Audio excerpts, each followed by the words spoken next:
BTV. Being with you. The community channel. പണം കൊടുത്താൽ കിട്ടാത്ത കാർ. എത്ര പണമുണ്ടെങ്കിലും വാങ്ങാനാവാത്ത ഒരേയൊരു കാറേ ലോകത്തിലുള്ളൂ, റോൾസ് റോയ്സ്. ഈ കാർ വാങ്ങാൻ പണം മാത്രം പോരാ, കുടുംബമഹിമയും സമൂഹത്തിൽ മാന്യമായ നിലയും വിലയുമൊക്കെ വേണം. ഇതെല്ലാം കണക്കിലെടുത്ത് റോൾസ് റോയ്സ് കമ്പനി അപേക്ഷകർക്ക് കാർ ഉണ്ടാക്കി നൽകുകയുള്ളൂ. ഡ്രൈവ് ചെയ്യാൻ ആഗ്രഹിക്കുന്നവരുടെ കാറല്ല റോൾസ് റോയ്സ് എന്ന് പറയാറുണ്ട്. ഒരു ഡ്രൈവറെ ശമ്പളം നൽകി നിയമിച്ച് യാത്ര ചെയ്യുന്നവർക്കാണ് ഈ ബ്രാൻഡ് കൂടുതൽ ചേരുക. ഡ്രൈവ് ചെയ്യുന്നതിൻ്റെ സുഖം ആസ്വദിക്കുന്നതിനേക്കാൾ റോൾസ് റോയ്സ് എന്ന സ്റ്റാറ്റസ് സിംബലിലാണ് എല്ലാവരുടെയും കണ്ണ്. ഇക്കാരണത്താലാവാം വൻകിട ബിസിനസ്സുകാരും സിനിമാ താരങ്ങളുമൊക്കെ റോൾസ് റോയ്സ് സ്വന്തമാക്കുന്നവരിൽ കൂടുതലും. അമിതാഭ് ബച്ചൻ്റെ പക്കൽ ഒരു റോൾസ് റോയ്സ് കാറുണ്ട്. ഈ ഫാൻറ്റം ആഡംബര സലൂണിലാണ് ബച്ചൻ മിക്കവാറും സഞ്ചരിക്കാറ്. ബോളിവുഡ് താരം ആമിർ ഖാൻ്റെ കയ്യിലുള്ളത് റോൾസ് റോയ്സ് ഗോസ്റ്റ് മോഡലാണ്.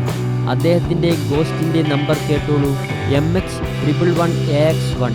ഫെരാരി അടക്കമുള്ള കാറുകൾ ബോളിവുഡ് താരം സഞ്ജയ് ദത്തിൻ്റെ പക്കലുണ്ട്.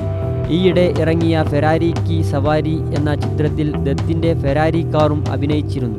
ഭാര്യയുടെ ആദ്യ പ്രസവത്തിൽ ഇരട്ടക്കുട്ടികളുണ്ടായതിൻ്റെ സന്തോഷത്തിൽ സഞ്ജയ് ദത്ത് ഒരു റോൾസ് റോയ്സ് ഗോസ്റ്റ് സ്വന്തമാക്കി. കാർ വാങ്ങാൻ ഓരോരുത്തർക്കും ഓരോരോ കാരണങ്ങൾ. തെലുങ്ക് സിനിമയിലെ മെഗാസ്റ്റാർ ചിരഞ്ജീവി, പ്രമുഖ ഇന്ത്യൻ വ്യവസായി വിജയ് മല്യ, ബോളിവുഡിലെ കിങ് ഖാനായി അറിയപ്പെടുന്ന ഷാറൂഖ് ഖാൻ, തമിഴിലെ സൂപ്പർ താരം വിജയ്, തമിഴിലെ സൂപ്പർ ഹിറ്റ് സംവിധായകൻ ശങ്കർ എന്നിവരൊക്കെ റോൾസ് റോയ്സ് ഉടമകളാണ്. For more, subscribe our YouTube channel. Visit our website www.btv.in, like our Facebook page, BTV Malayalam.